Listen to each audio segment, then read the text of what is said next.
Tonight's Cinema Classics on WT.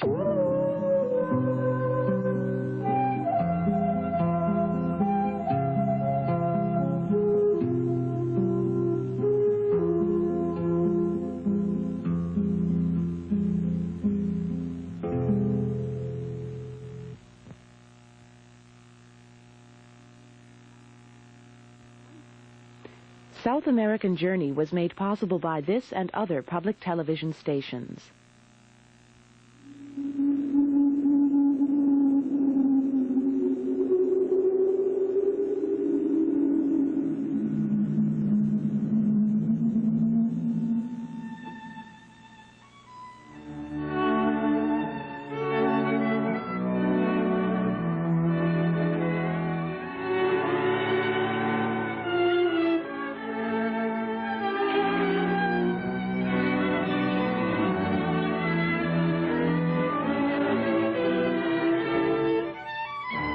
There's something very Argentinian about dressing up a car design that's 20 years out of date and launching it as the latest thing.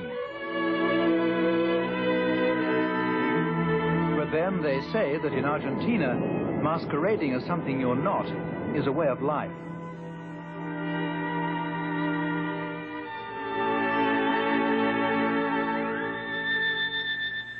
The Argentinians were once the 10th richest people in the world. Of all South Americans, they were the most polished, the best educated, and, they like to think, the most civilized.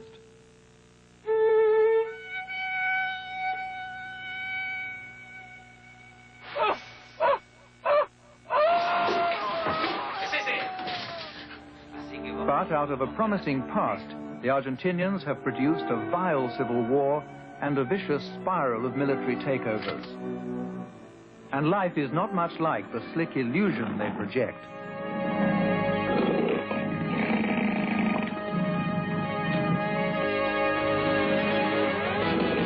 In their TV commercials, they're a nation of macho jet-setters.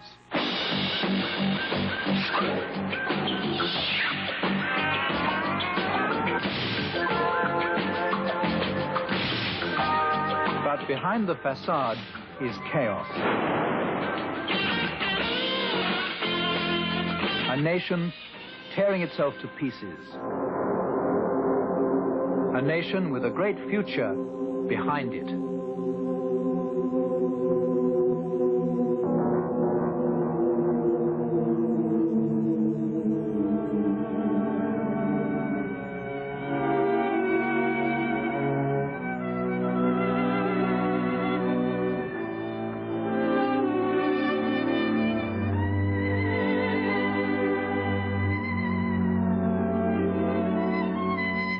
You'd hardly guess that you were in the third world.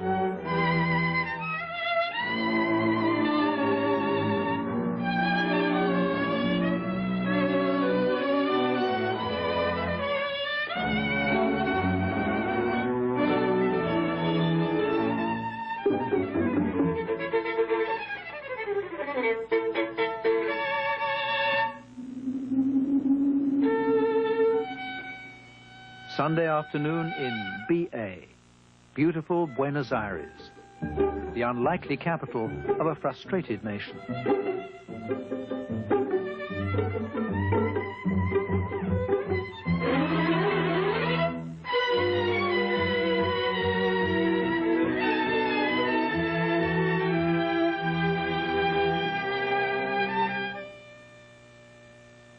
God is everywhere, they say complacently, but he rules from Buenos Aires. And the people? They're said to be Argentinians who speak Spanish, live in French architecture, come from Italy, and think they're English.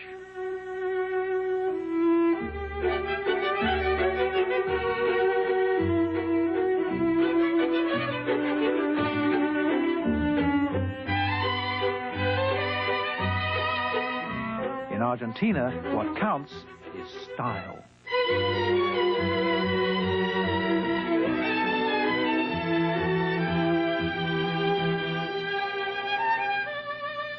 And if there ever is a problem or two, there'll always be the army to look after things.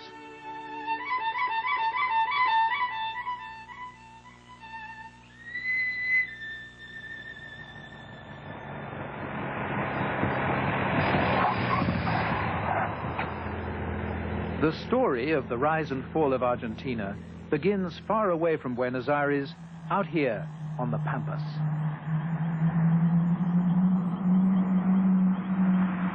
That wide horizon signals abundance. This is where the wealth of the nation originally came from.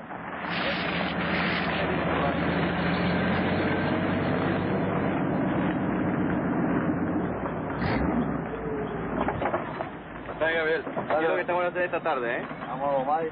Bueno, vamos a ver allá. ¿Cuánta gente? Vamos a ver por allá.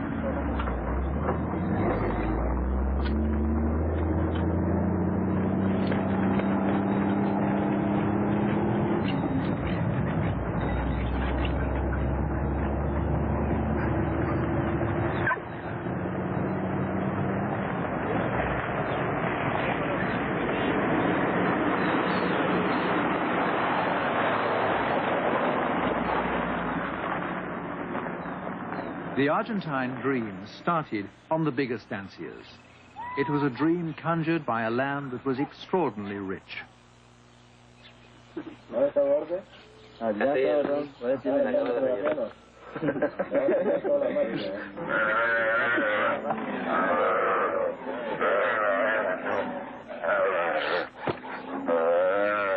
Out here, they have a healthy contempt for the pampered ways of Buenos Aires.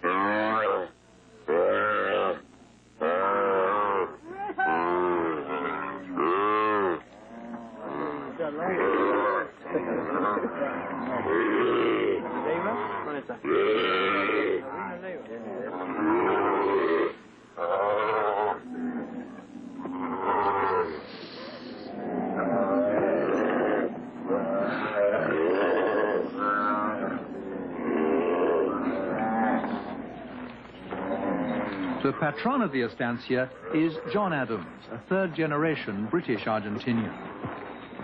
He manages 14,000 hectares. When his father was here, it was twice as big. In the old days, all a man needed was a piece of Argentina and a few thousand head, and he'd be rich. They still talk here about a cattle baron who brought home a whole Paris brothel as a souvenir from Europe.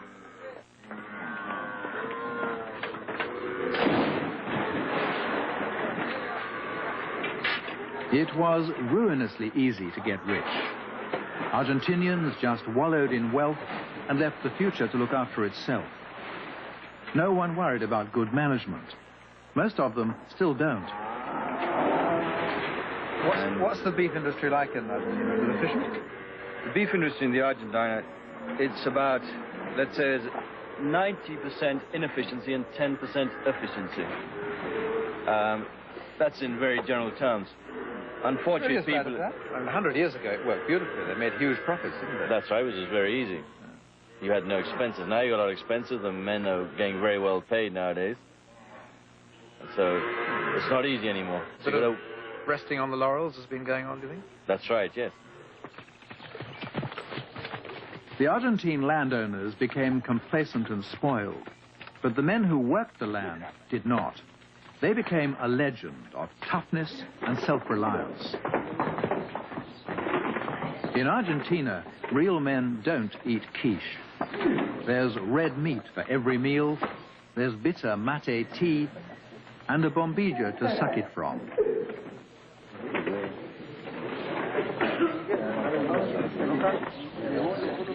They are descendants of the gauchos.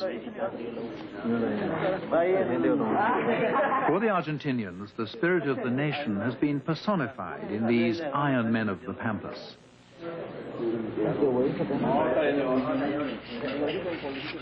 There are gaucho novels, gaucho paintings, gaucho songs, gaucho films, and a national gaucho opera. The gaucho is Argentina's Sir Lancelot, Buffalo Bill, and the man from Snowy River, all under one hat. Cut like this, right? Hold up straight like that, but cut like that. Cut away from you. Yeah, then put it into your mouth and finish cutting it. That's right. Okay? Like that. It's very good.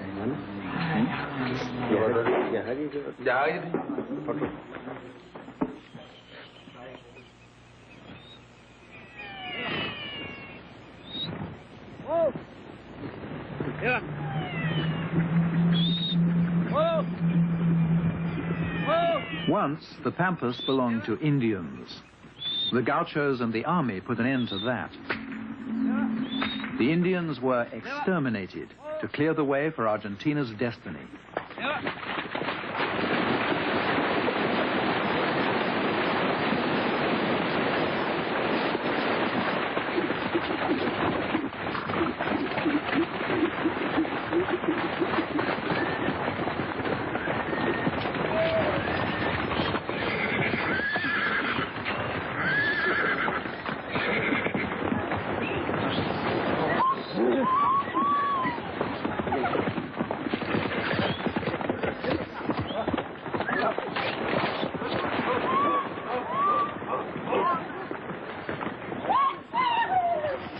It's a tradition that every year, each gaucho must break in 3 new horses.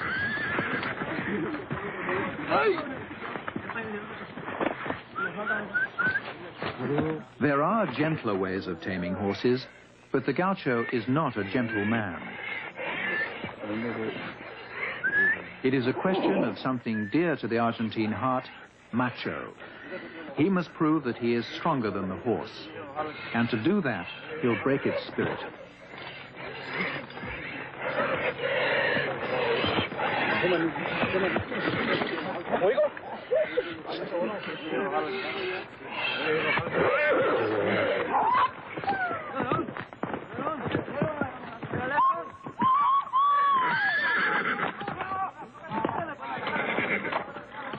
If a thing is done with style and courage, an Argentinian will say it's muy gaucho, very gaucho. Every Argentinian believes there's a bit of gaucho in his soul. But that's a delusion. Far from this, the average Argentinian is a soft-centered, self-seeking city dweller with European pretensions.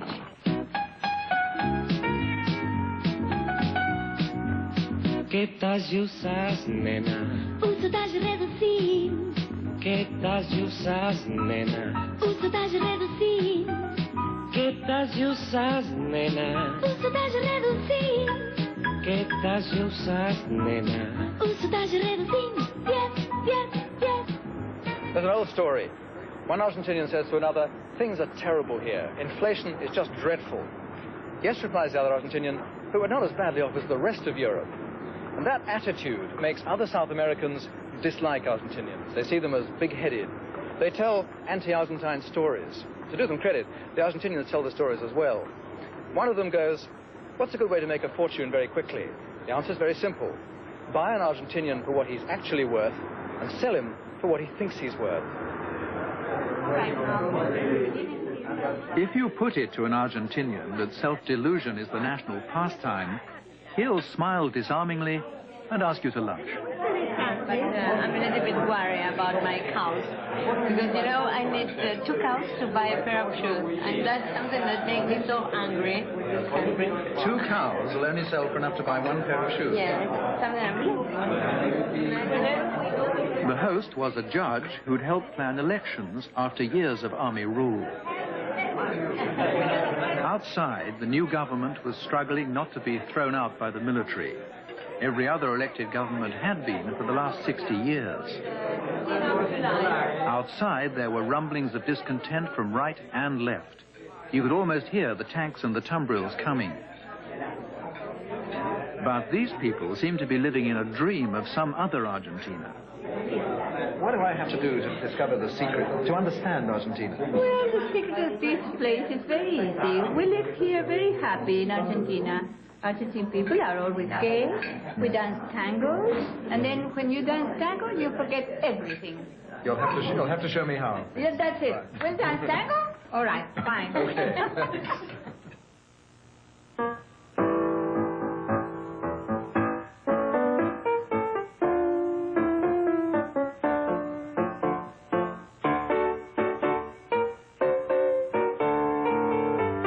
Tango, like the gaucho, is part of the Argentine ideal. It's a haughty and arrogant thing when it's properly executed, with a hint of cruelty. Be disdainful and contemptuous, they said, and fling your partner around like a rag doll.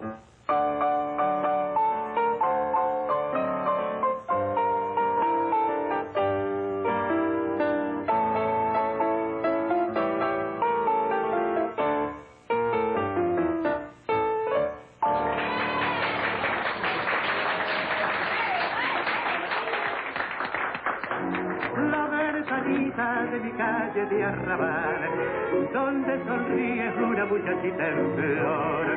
Quiero de nuevo yo volver a contemplar aquellos ojos que acarician al mirar. The tango reached its peak in this man, Carlos Gardel. Gardel lifted the tango out of the bars and brothels of Buenos Aires. He sanitized it and took it to Hollywood. He made it the national music and brought Argentinians the world recognition they'd always dreamed of. Mi Buenos Aires, querido, they buried Gardel here. It was virtually a state funeral. He's been dead 50 years now, but they say he sings better every day. Aunque te quiebre la vida, aunque te muerda un dolor, no esperes nunca una ayuda. Gardel was a man in tails singing working-class songs. The son of a poor immigrant making millions.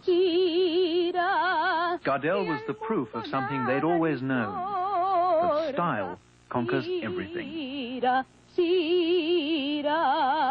Aunque te quiebre la vida, aunque te muerda un dolor. The tango is the music of all Argentinians, from the upper classes in their salons to the immigrants in the docks.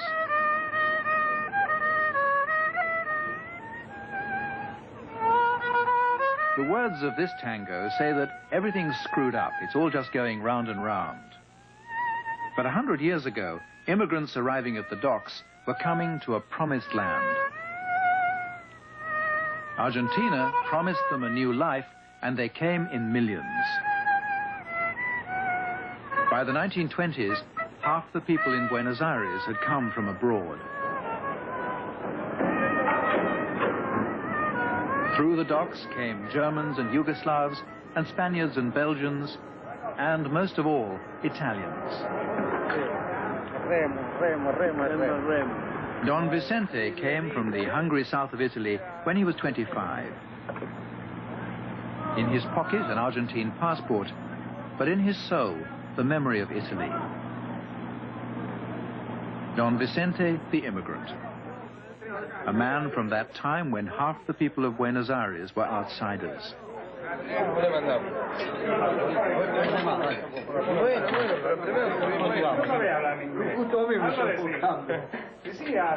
Their immigrant dreams were rich, and Argentina could never satisfy them all.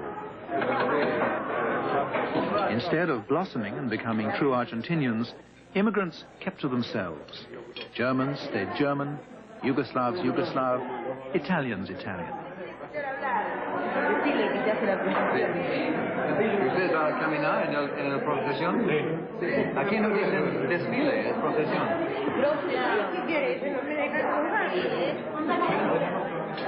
They don't speak the national language.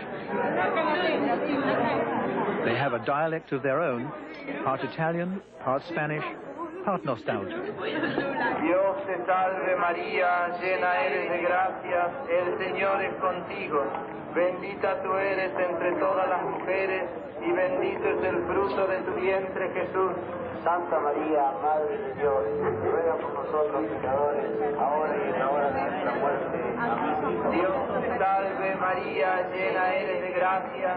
The president of the local Italian Association, a second-generation Argentinian. Dígame una cosa. ¿Usted es argentino o italiano? Italiano. Totalmente italiano. Totalmente italiano. 16 años de Italia vine. Ruega por nosotros pecadores, ahora y en la hora de nuestra muerte. Amén. Pablo. Oh, Patrick.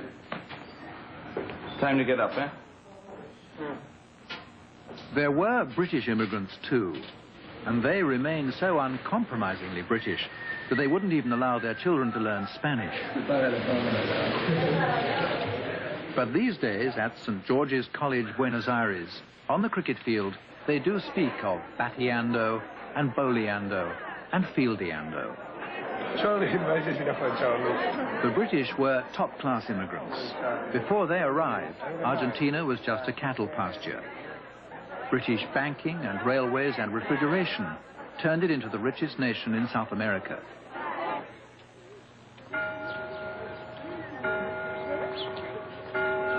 Bueno, back to the expansion factors again. 3 exercises on the board. Patrick, can you do the first one, please? X squared minus 4x. The British remain British, the Italians Italian. It's not easy to unite Argentina. Sum all that together. Bueno, al paso todos. And the school fosters class distinctions as well, perpetuating an arrogant elite.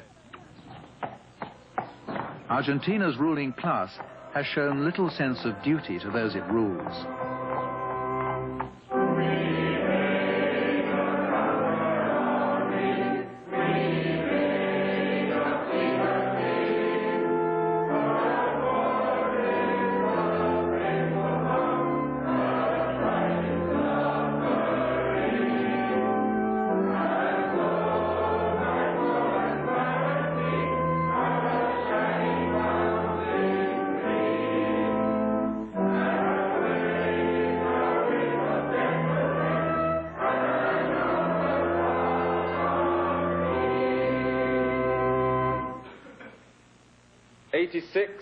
Years ago, 6 little boys, prep school age.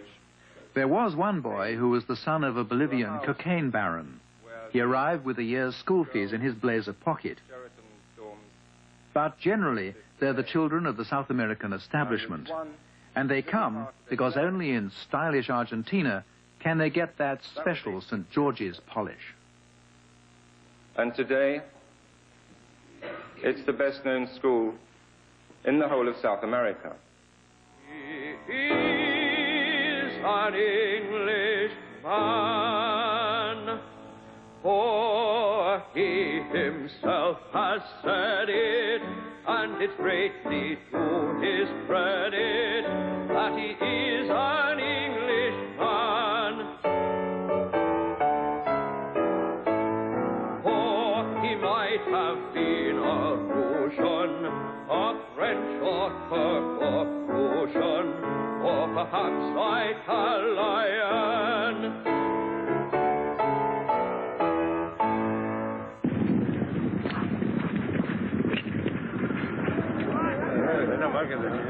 At the Hurlingham Club these days, they even have members who don't speak English.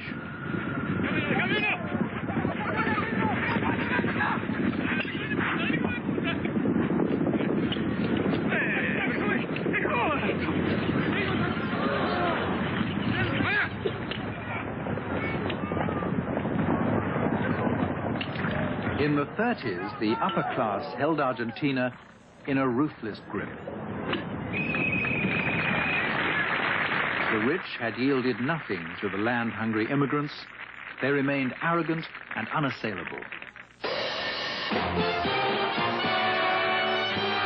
When the workers tried to get a better deal, they received the traditional South American answer.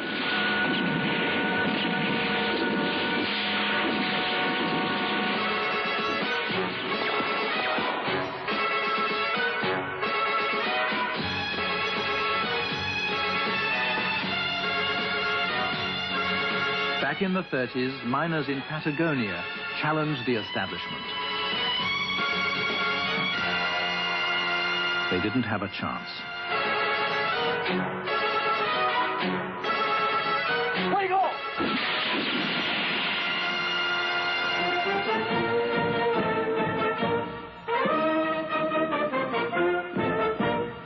Right up until the 1940s, the rich grew richer and the army grew more powerful. And then, from the army itself, came a man who would change everything. Argentina came under the spell of the ultimate tango dancer. A slick and glossy man, an army colonel who would become the most famous leader that South America has had, Juan Peron. Peron took Argentina as his tango partner. He would be sweeping, he would be masterful, he would do with her whatever he wanted. And Argentina would surrender to him. Argentina would overlook Peron's lying, his cheating, and his corruption. Argentina was in love.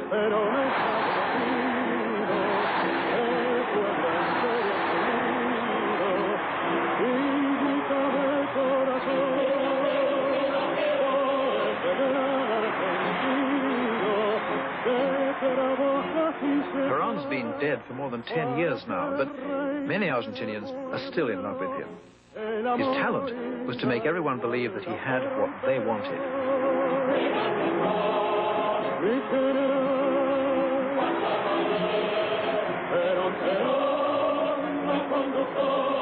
He began the great seduction with the workers, the frustrated millions, the descamisados they were called, the shirtless ones.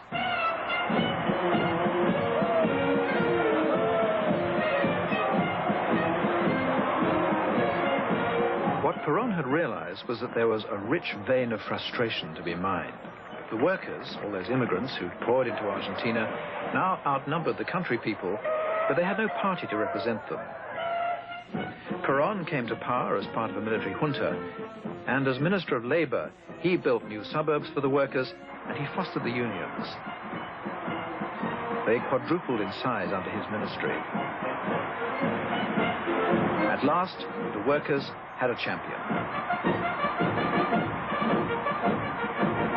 Together with his queen, Evita, the ex-movie actress, Peron rose quickly. He won the presidency in a clean election and promised that Argentina would become a colossus of the South, a great world power.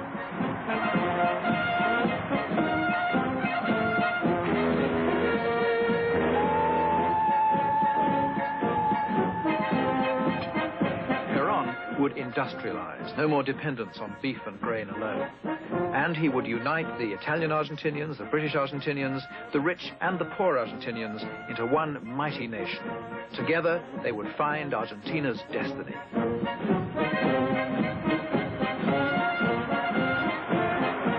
It was fascism with an Argentine face.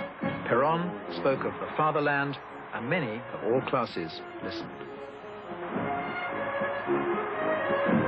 Peron did enfranchise the workers, and he did succeed in breaking the monopoly of the big landowners, and he did that without ruining them too. But his attempt to industrialize Argentina was really more wind than substance.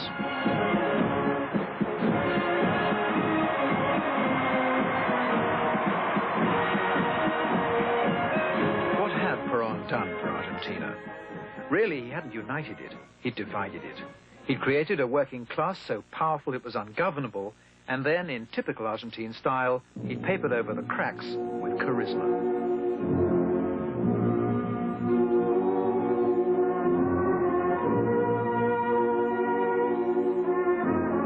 In 1952, the beloved Evita died, and by then, Peron's regime was already in decline. Inflation soared, corruption became intolerable, and in 1955, the army took over, and Peron went into exile.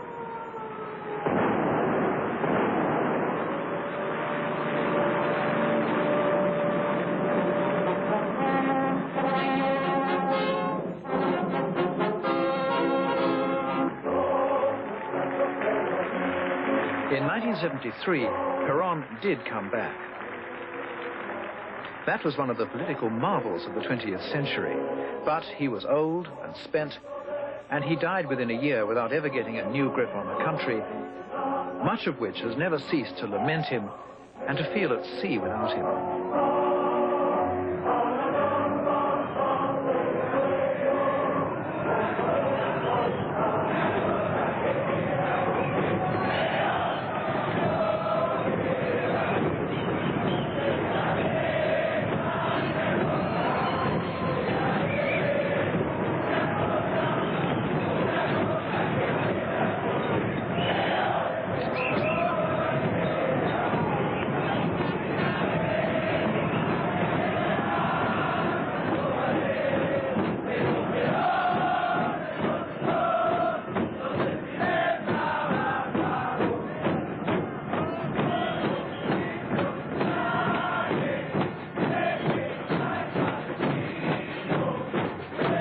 It is now a decade since Peron died, and opinion polls show that half the nation is indulging in political necrophilia.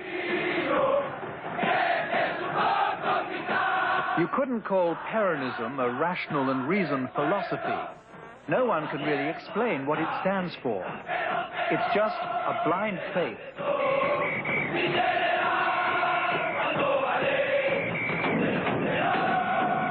There's a saying that God puts right every night the mess that the Argentinians make in the day. It seemed to me that if this was the level of their politics, God would have to work hard.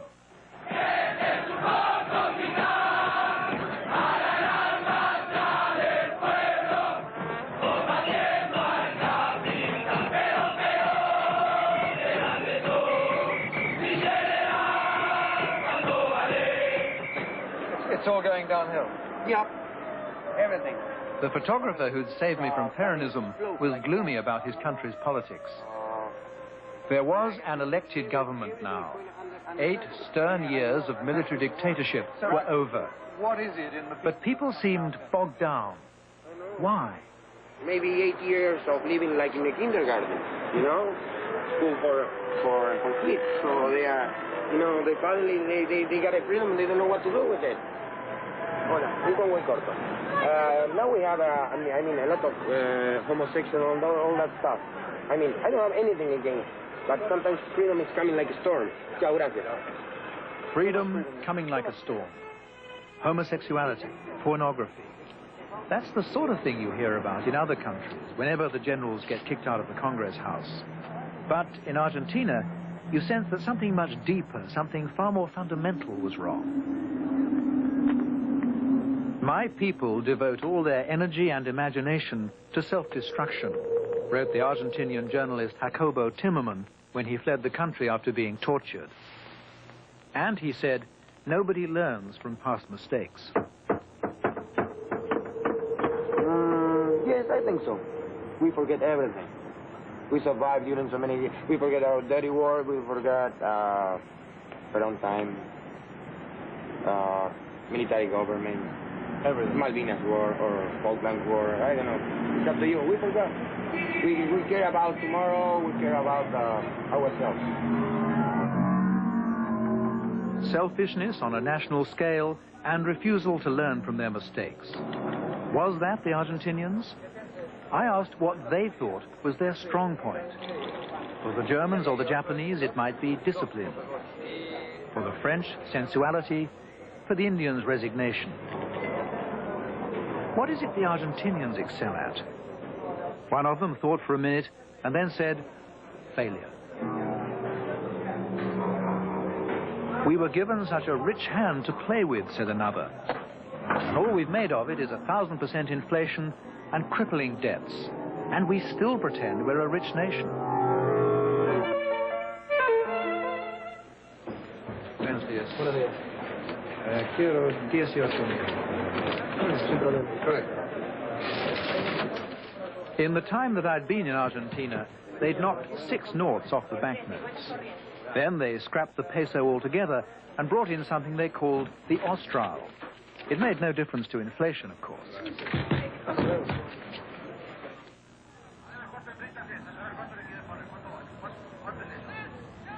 Once, Argentina had gold reserves equivalent to $10 for every man, woman, and child in the country. The Buenos Aires stockyards were the biggest and busiest in the world. But by the early 60s, when only hundreds of cattle were being herded where there had been thousands, and when world prices plummeted, there began a dangerous national psychosis.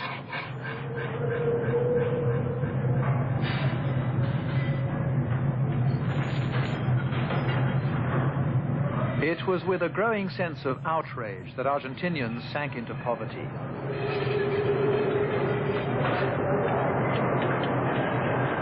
They could no longer picture themselves as a people with steak on every table, though they'd always imagined that it was their birthright. The only things that were thriving were illiteracy and poverty. Their beef was failing, their industry was failing, their currency was failing. They'd sung in their national anthem about their country being new and glorious. But Argentinians were finding that you can't be new and glorious. It takes time to earn glory, and they'd failed. They were a developed nation in the process of becoming undeveloped. Their pride had fallen, and a moment was coming when the frustration would prove intolerable. One of the best. By the early 70s, people knew that trouble was coming. Questa risa son de las mejores escopetas que fabrica. The military hadn't allowed any elected government to complete its term of office for the past 50 years. Democracy was always at the mercy of the gun. Norteamericana. Los argentinos. Among the disillusioned, a new and dangerous dream was growing. The spirit of a dead Argentine revolutionary called Che Guevara was stirring.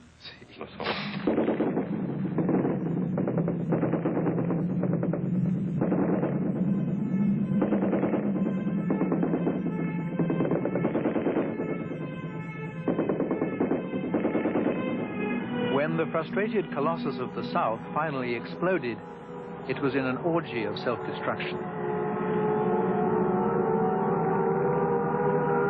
Buenos Aires began to feel like Belfast or Beirut, as Argentinian turned against Argentinian for 5 vicious years.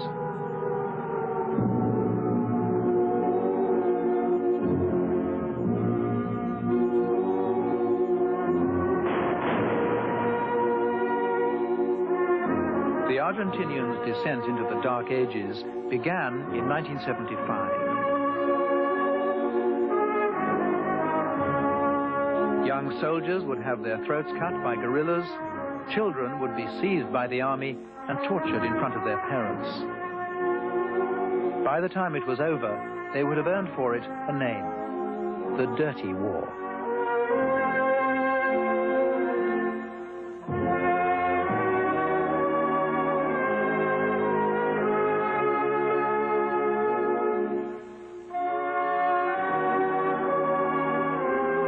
The military rulers were confronting was young Argentinians with plans of their own for the future of the country.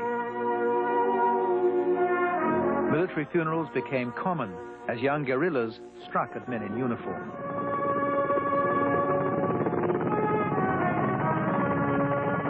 They were fighting a potent version of the virus which had produced the Red Brigades and the Baader-Meinhof guerrillas in Europe.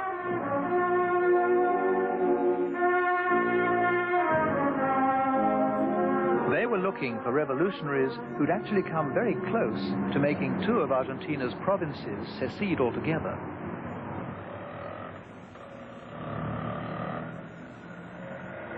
With the country already in a state of decline and frustration, revolution seemed a real possibility. No one in South America forgets that Fidel Castro has proved that it can happen. The enemies of the state must be rooted out and destroyed, ordered the commanders. Army death squads killed suspects without trial. No atrocity was too gross. The fatherland must be saved. The Dirty War was a fight to the death between left and right, between military and civilian, between young and old. In her tranquil suburb of Buenos Aires, Lyda von Schei remembers machine gun bullets coming through the hedge as the neighborhood teenagers made war on their elders. There was no escaping the madness of a demented Argentina. It touched everywhere. There was hardly a family that was not affected by it in some way. I know families, Argentine families, great friends of mine. 2 cousins, first cousins, 8 children in each group. One lot went completely into terrorist action, bombs, shooting, and the other ones were quite the opposite. So it really divided families? It divided families very much so. It was rather like the Civil War in the States, where my own great-uncles fought, 2 in the north and 2 in the south. I've heard that teenagers would plot to kidnap the parents of their friends. Oh, yes, that was certainly so, and teenage children killing the parents of their friends. But working quietly, skillfully, in the most sinister fashion to get into the complete confidence of the family and then plant a bomb under the bed. The retaliation by the military was appalling, wasn't it? It was something that you can't forgive or explain. But that doesn't mean that we should forget the appalling crimes that gave rise to this. And I often think that people forget to ask themselves, what would have happened if all those young people, where did they get all the arms from? What if they'd succeeded? What if, as it's in Germany, they took over with their ideas that violence paid, that society must be destroyed. Anything they didn't approve of should be destroyed instantly. Including perhaps you? Well, yes. My children. Me. At the height of the Dirty War, all you had to do to be an enemy of the state was to be young. A couple of teenagers, just by being out late, could find themselves in trouble. ¡La mano arriba de la cabeza, carajo! ¿Nombre? Más fuerte, maricón. Fabián Cárdenas. ¿Y el otro cómo se llama? ¡Y mira, hijo de puta! Marcelo Rubín. ¿Así? ¿Y qué hacían ahora? ¿Por acá? ¿Dónde iban? Íbamos a nuestras casas. ¿Así? ¿Qué haces vos? Estudio. ¿Estudiás? ¿Qué vas a estudiar vos, pendejo de mierda? ¿Qué vas a estudiar? ¿Te parece que son horas de ir por la calle, viejo? ¿Te das cuenta que yo te puedo hacer boleta, flaco? ¿Eh? Liliana Orfano is one of 20,000 parents whose teenage sons and daughters just disappeared. When she dared to make inquiries, her door was kicked in, a pillowcase was tied over her head, and she was taken for 2 months to a room full of screams where people were being tortured. Then she was dumped on a garbage tip. 5 months later, her second son disappeared. Slogans were sprayed on her house, "Mother of Terrorists," and she found she was on her own. No one would speak to her. Then she discovered others in the same plight, and together they made their grief heard around the world as the Mothers of the Plaza de Mayo. Every Thursday, year in, year out, she paraded with the others in the plaza outside the presidential palace.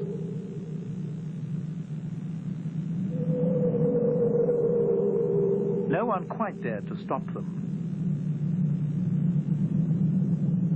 Assassins, they shouted at the police. Assassinos, give us back our sons and daughters.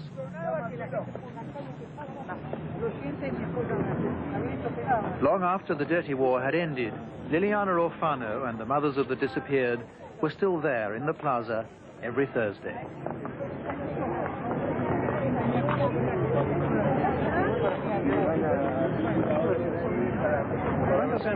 ¿Hace cuánto ha estado caminando aquí? Hace 8 años y 2 meses que estoy caminando en la búsqueda de mis hijos y de todos los detenidos desaparecidos. ¿Cómo va a mantener su campaña? ¿Cómo vamos a mantener esta campaña? Hasta que no nos respondan dónde están nuestros hijos, vamos a seguir luchando por ellos. Hasta que alguien no me diga a mí, que ponga una firma, a mis hijos lo mataron, tal día, tal persona, está en tal lugar, hasta que ese día alguien no lo haga, yo lo voy a seguir buscando. Mientras tanto, yo no voy a dar por muerto. Argentinians have begun to see their disappeared ones reappear from hiding places all across the country. Graveyards, garbage dumps, and even under the lion's cage at the zoo.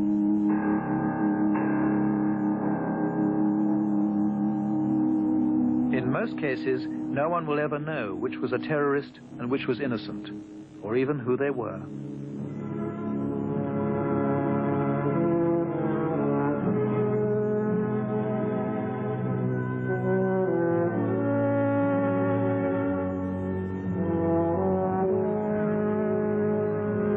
The military, of course, won the Dirty War. And with most of their opponents either disappeared or dead or in exile, they went on winning. They stayed in power. Until, that is, they demonstrated that not only could they not run the economy, they couldn't even do the job that they existed to do. They embarked on a disastrous war over some offshore islands. Mira, Augusto, es conveniente que Pablo se quede aquí, ¿eh? A colonel is trying to save a boy soldier from being sent to the war. But the boy's father is seized by psychotic nationalism. Su deber es defender las Islas Malvinas, va a estar en las Islas Malvinas. Augusto, vos sabés igual que yo que cada soldado tiene su puesto de lucha. Si salís a la calle, te vas a dar cuenta de lo que está pasando. Nos hemos convertido en una nación por primera vez. Hace 150 años que estamos esperando este momento. Mis abuelos, mi padre, yo. Y le doy gracias a Dios que mi hijo sea uno de los elegidos para defender a la patria con sus armas.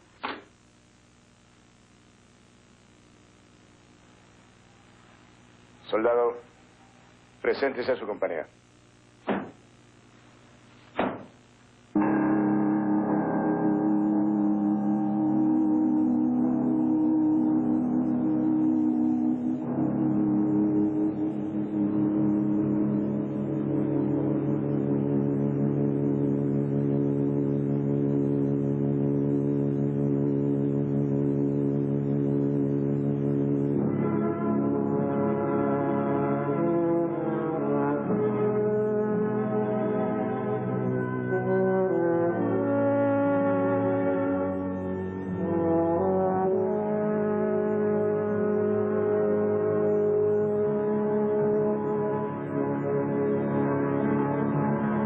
In this affair, the Argentinians discovered their real position in the world.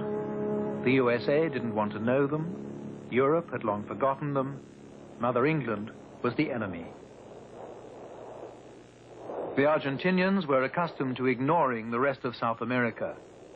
Now South America offered a token gesture or two, but didn't really lift a finger to help them.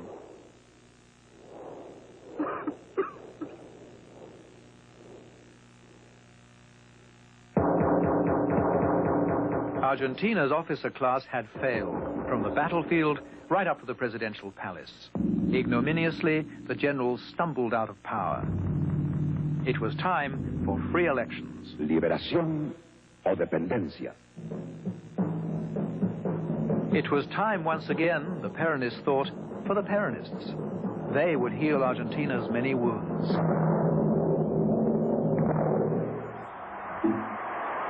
Peron would rise again. Por los principios sociales que Perón ha establecido, el pueblo entero está unido y grita de corazón. ¡Viva Perón, viva Los días más felices de nuestra historia fueron peronistas.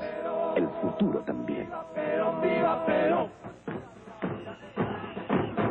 Their campaigning was done with koshes, their platform was a dead man, no one could say what they really stood for. But even their opponents believed that the Peronists would win. Argentina seemed incapable of reaching towards any future that was not just a reflection of the past. But the Peronists were in for a shock. They were about to be challenged by a phenomenon rare in the history of Argentine leadership, a decent man.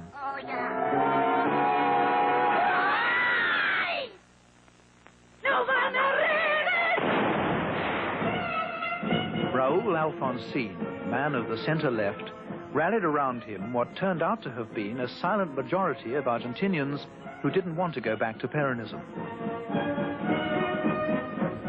The Peronists wept in disbelief on the day of Alfonsin's victory, and he, after dancing a jubilant tango, took on the task of reviving the frustrated people of a failed nation. Dijeron que su país iba a ser el coloso del sur, pero ahora no lo es. ¿Por qué? ¿Cómo se ha dado cuenta usted? Evidentemente no lo es. Fíjese que en los años 30 nosotros exportábamos igual que Canadá, igual que Australia, ¿verdad? Sí. Yo pienso que lo que ocurrió es que se interrumpió el orden democrático de nuestro país, el orden institucional. Y desde entonces, con intervalos, pero hemos perdido un rumbo que hay que recuperar. Es un trabajo grande. Es grande, sí, sobre todo lo que nos toca a nosotros. Recién hablábamos de todo lo que nos había costado llegar al gobierno, y a veces uno se pregunta ¿para qué ha peleado tanto? Pero de todos modos es una obligación que uno cumple con mucho gusto. Es un trabajo grande que yo supongo que va a ser muy grande durante estos 2 o 3 primeros años, porque tenemos la crisis política, tenemos el problema de la represión, tenemos el problema social, tenemos el problema económico, tenemos el problema de la deuda externa. Es un conjunto de problemas que no siempre son comprendidos por los niveles de dirigencia de nuestro pueblo. Pero nuestro pueblo comprende, nuestro pueblo entiende, nuestro pueblo sabe cuáles son las dificultades que tiene que vencer. De modo que yo soy muy optimista, pero descontando y coincidiendo con ustedes que tenemos que atravesar un momento duro. The country could not honorably go forward without doing something to clean up the past. The generals of the dirty war must be brought to trial. This had never happened before in all South America, the military being tried by civilians. In charging generals with murder, kidnapping and torture, their new president was putting himself on the tightrope which any reforming leader must walk in South America. If too many generals were pushed too far, then the tanks would roll and take over the country. But the purge went ahead, and it looked as though Argentina was getting it right at last. Naval landing. In the euphoria surrounding the purge, I talked with James Nielsen of the Buenos Aires Herald. Did he think that the Argentinians wanted, at last, to face reality? Not really. They want people to recognize that they're fine people and they want to be powerful and influential and rich. The military government failed, basically, because it did not engineer some massive economic boom which would have made Argentines as rich as they think they deserve to be. If you feel so strongly about them, what are you doing living here? I like Argentina. I think it's a very interesting country. Argentines aren't really that different from other people. It's just that their past is different, their environment is different, they've been subjected to different forces. Do you think they really want democracy? And what about President Alfonsin? A breakthrough for democracy? Well, the mere fact he was elected is a breakthrough for democracy, and he is a democratic person, but he is gradually becoming a caudillo figure, a charismatic leader, and his popularity has nothing whatsoever to do with the performance of his government. Would you say that he was a Democrat, that he encouraged political opposition? No, I think he regards it as a bit unfair that here people, they put up with the military for so long and now they're already complaining about us. He feels that he's the victim of some rather nasty streak in the national character, which of course is not. It's simply that in democratic societies people criticize the government. It's their right, and if they don't exert that right, you're not really living in a democracy. Would you like to make a prediction for the next 3 years, shall we say? I think the government will survive for 1 year. It might survive for 1.5 years. After that, I'd be very, very doubtful. I think Argentina could suffer another military coup.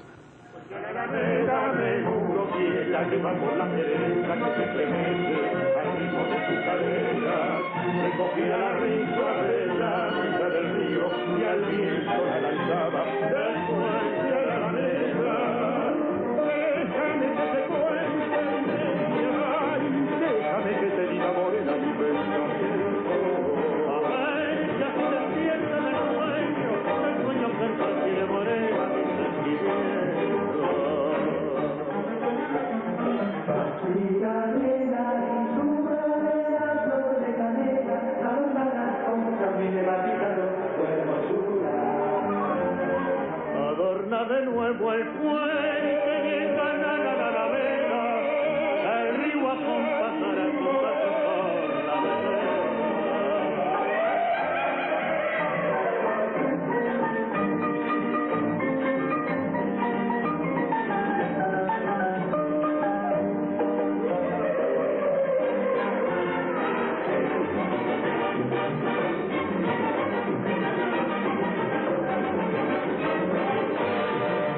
Déjame que te cuente, déjame que te diga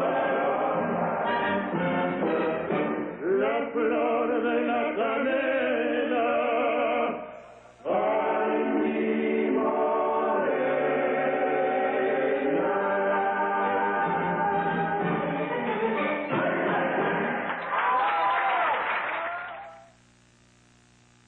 Happily, President Raul Alfonsin has succeeded in proving those gloomy predictions wrong. He's lasted over 3 years now, and he seems to have a good chance of completing his 6-year term. He's managed to get inflation down from over 1,000% a year to less than 80%, and he's been able to keep the generals in their barracks. If he can keep it up, it looks as though he might even succeed in putting Argentina on the road to that destiny which has always eluded it, as the Colossus of the South.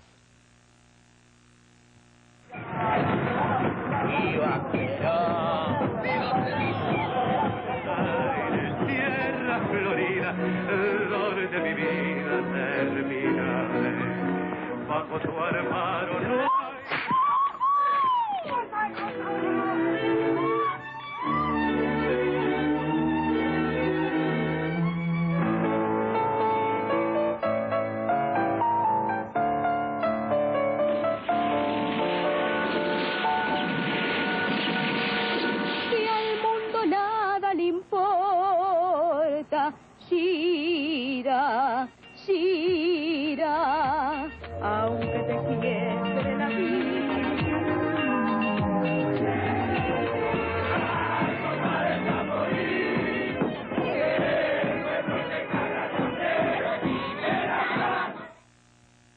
South